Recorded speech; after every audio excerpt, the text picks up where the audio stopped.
ജാഫറടിക്ക് പറഞ്ഞ കോവയ്ക്ക റെസിപ്പിയിൽ ഈ ഒരു ചെറിയ ടിസ്റ്റ് കൊടുത്തു നോക്കി എന്നാ ഒടുക്കത്തെ ടേസ്റ്റ് ആണെന്നറിയാവോ. ഈ റെസിപ്പി ഭയങ്കര വൈറലായിരുന്ന ടൈമിൽ ഞാൻ ഒന്നും കൂടി ഒന്ന് ട്രൈ ചെയ്ത് നോക്കിയായിരുന്നേ. പക്ഷെ ഈ മെനക്കേടിനുള്ളത് ഉണ്ടോ എന്നൊക്കെ ഓർത്തിട്ട് പിന്നെ ഞാനത് അങ്ങനെ ട്രൈ ചെയ്തിട്ടേ ഇല്ല. ഇന്നലെ മുറ്റത്തൂടെ നടന്നപ്പോൾ കുറച്ചേറെ കോവയ്ക്ക കിട്ടി. എന്നാ പിന്നെ ഒന്ന് ട്രൈ ചെയ്ത് നോക്കാന്ന് വിചാരിച്ചിട്ട് ഞാൻ ഒന്നും കൂടി ഒന്ന് ട്രൈ ചെയ്ത് നോക്കിയതാ, ചെറിയൊരു ടിസ്റ്റ് കൊടുത്തിട്ട് കേട്ടോ. പക്ഷെ സംഭവം ഭയങ്കര ടേസ്റ്റി ആയിരുന്നു. എങ്ങനെയെന്ന് കാണിച്ചു തരാം. അതിന് വേണ്ടി കോവയ്ക്ക കട്ട് ചെയ്തിട്ടില്ലേ, ഉപ്പും മുളക് പൊടിയൊക്കെ ചേർത്തിട്ട് ഒന്ന് ആവി കയറ്റിയെടുക്കുക. എന്നിട്ട് ഒരു 2-3 മണിക്കൂർ വെയിലത്ത് വെക്കുക കേട്ടോ. എന്നിട്ട് ഭയങ്കരമായിട്ട് ഡ്രൈ ആവൊന്നും വേണ്ട, ചെറുതായിട്ടൊന്ന് വെള്ളം വലിഞ്ഞാൽ മാത്രം മതി. എന്നിട്ട് മെഴുക്കുപുരട്ടിയൊക്കെ ഉണ്ടാക്കത്തില്ലേ, അത്രയും മാത്രം എണ്ണയിൽ ഒന്ന് പൊരിച്ചെടുക്കുക. ഇതേപോലെ സംഭവം അടിപൊളി ടേസ്റ്റ് ആണ് കേട്ടോ. ചോറിന്റെ കൂടെ ഇല്ലേ കഴിക്കാൻ അടിപൊളിയാണ്.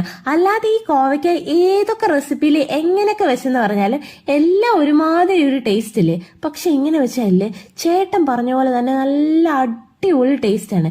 പിന്നെ ഈ കോവയ്ക്കില്ലേ ഒരുപാട് ഗുണങ്ങളുണ്ട് നമ്മുടെ സ്കിന്നിനും, പിന്നെ നമ്മുടെ BP ഒക്കെ കൺട്രോൾ ചെയ്യാനും ഒക്കെ അടിപൊളിയാണ് കേട്ടോ. അപ്പൊ ചോറൊക്കെ കൊണ്ടുകഴിഞ്ഞാല് എനിക്ക് കുറച്ച് മധുരമൊക്കെ കഴിക്കണം. അപ്പൊ അതിന് വേണ്ടിയിട്ട് ഇപ്പൊ ചൂട് കാലം കൂടെ ഇല്ലേ, അപ്പൊ ഞാൻ ഐസ്ക്രീമാണ് കേട്ടോ ഇപ്പൊ കഴിക്കുന്നത്. അങ്ങനെ ഐസ്ക്രീം ഒക്കെ കഴിച്ചു. പിന്നെ രാവിലെ മുറ്റത്തോടെ നടന്നപ്പോ കുറച്ച് സ്റ്റാർ ഫ്രൂട്ട് കിട്ടിയായിരുന്നു. അതും ഞാൻ ഉപ്പിലൊക്കെ ഇട്ട് വെച്ചിട്ടുണ്ട് കേട്ടോ. ഇനി ഒരു 2-3 ദിവസം കഴിഞ്ഞിട്ട് ഇത് എങ്ങനെയായെന്ന് ഞാൻ കാണിച്ചു തരാവേ. സ്റ്റാർ ഫ്രൂട്ട് ഈ ഇടയ്ക്ക് ഞാൻ എവിടെയോ പോയപ്പോ ഇങ്ങനെ ഉപ്പിലിട്ട് വെച്ചേക്കുന്നതും കണ്ടായിരുന്നു.